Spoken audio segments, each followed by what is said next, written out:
샬롬. 1월 27일 월요일 성경의 숲과 나무로의 묵상 산책.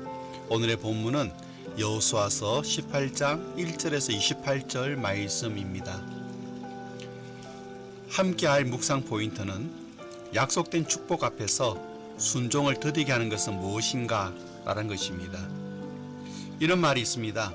가치는 내면 세계에 있는 우선순위를 말하고 그 사람으로 하여금 계속 어떤 행동을 하게 하는 동인이다. 유다와 요셉 자손이 더 크고 넓은 땅을 선점한 상황에서 7지파의 불만은 컸을 것입니다. 하지만 그들의 지체는 분배 지연보다는 기업의 가치를 보지 못하는 데 있지 않을까라는 것입니다. 이 부분을 생각하면서 오늘의 본문을 함께 나누어 보겠습니다. 2절에서 3절 말씀 보겠습니다. 그러나 이스라엘 자손 중에 그 기업의 분배를 받지 못한 자가 아직도 7지파라. 여호수아가 이스라엘 자손에게 이르되 너희가 너희 조상의 하나님 여호와께서 너희에게 주신 땅을 점령하러 가기를 어느 때까지 지체하겠느냐. 7지파는 땅을 분배받지 못했습니다. 약속은 주어졌지만 그들이 정복하여 그 땅의 선물을 누리려고 하지 않은 것입니다. 그래서 어느 때까지 지체하겠느냐라고 책망을 합니다. 하나님의 축복은 가만히 앉아서 아무것도 안 해도 주어지는 것은 아닙니다. 한 번도 은혜가 그런 뜻이었던 적은 없습니다. 물론 자격 없는 자에게 주시는 호의는 맞습니다. 하지만 감사함과 믿음을 받지 않으면 결코 누릴 수가 없습니다. 선물과 은혜의 목적은 믿음과 감사의 사람 그 창조에 있기 때문입니다. 4절에서 6절 말씀 함께 보겠습니다. 너희는 각 지파에 3사람씩 선정하라. 내가 그들을 보내리니 그들은 일어나서 그 땅을 두루 다니며 그들의 기업에 따라 그 땅을 그려 가지고 내게로 돌아올 것이라.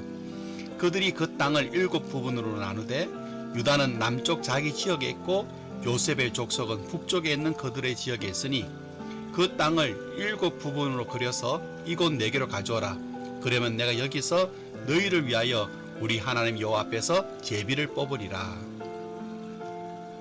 이스라엘이 지체하자 하나님이 서두르십니다.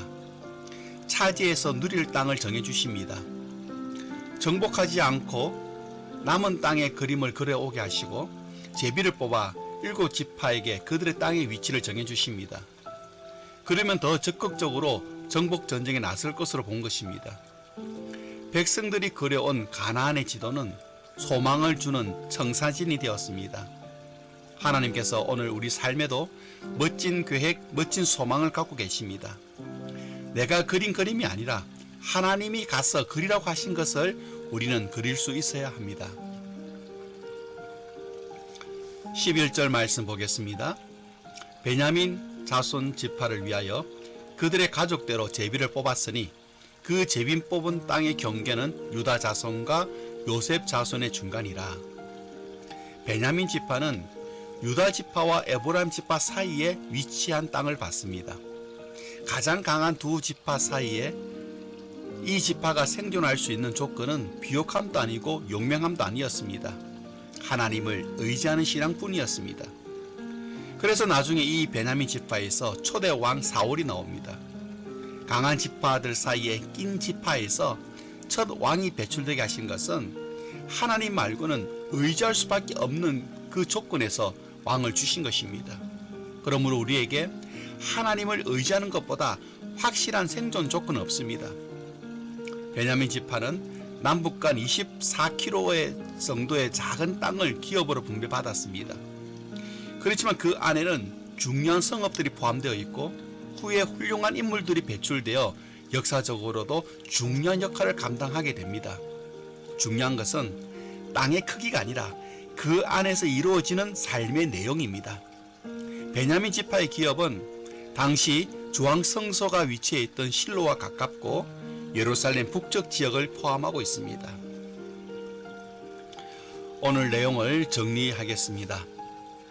약속을 현실로 만드는 것은 무성한 말이나 결심이 아닙니다. 행동하는 믿음입니다.